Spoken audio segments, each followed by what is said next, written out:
Hello! Bienvenue dans cette nouvelle vidéo. La semaine dernière je construisais ce A10, je te mets la vidéo juste là. Donc pour rappel, c'était une modification du planeur de chez AliExpress, un petit lancement en EVP.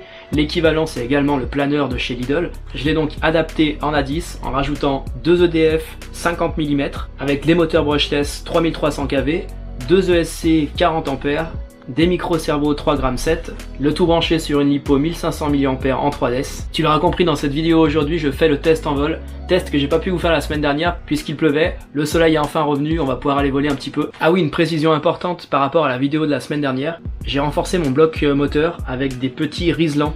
Voilà, il est pas simplement collé à la colle chaude, qui viennent vraiment renforcer la fixation. Donc moi, pour centrer cet appareil, j'ai pris un peu moins du premier tiers de l'aile, donc c'est à dire que j'ai pris à peu près ici. Bon, maintenant suspense, est-ce qu'il vole? Est-ce que je vais le crasher? On va voir ça tout de suite.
Yes.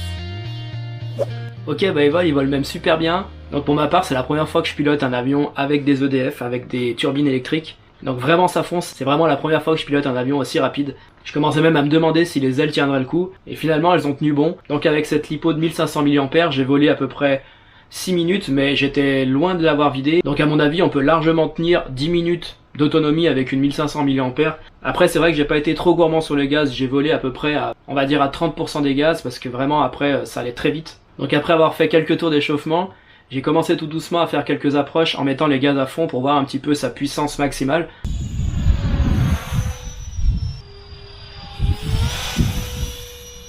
Donc j'ai essayé de me familiariser avec l'appareil, à faire des 8 et à voler avec une vitesse de plus en plus basse pour voir un petit peu la finesse de l'appareil, voir un petit peu à quel stade il allait décrocher et surtout voir à quelle vitesse j'allais pouvoir atterrir. Parce que là je me rends bien compte que 500 grammes pour 80 cm, il lui faut pas mal de vitesse. Donc j'ai tenté de faire à peu près 4-5 approches où vraiment je me suis dit là il va falloir que j'atterrisse le plus doucement possible et malgré ça la vitesse est encore très élevée.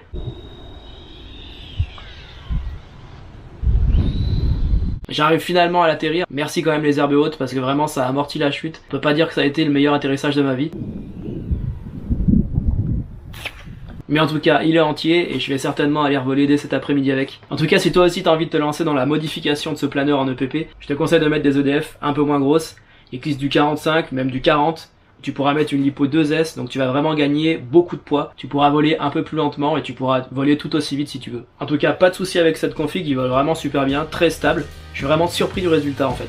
Voilà, et bien c'est tout pour aujourd'hui, j'espère que t'as aimé cette vidéo. Si c'est le cas, mets un petit pouce, pense à t'abonner, à laisser un petit commentaire et on se dit à la semaine prochaine pour une nouvelle vidéo. Ciao!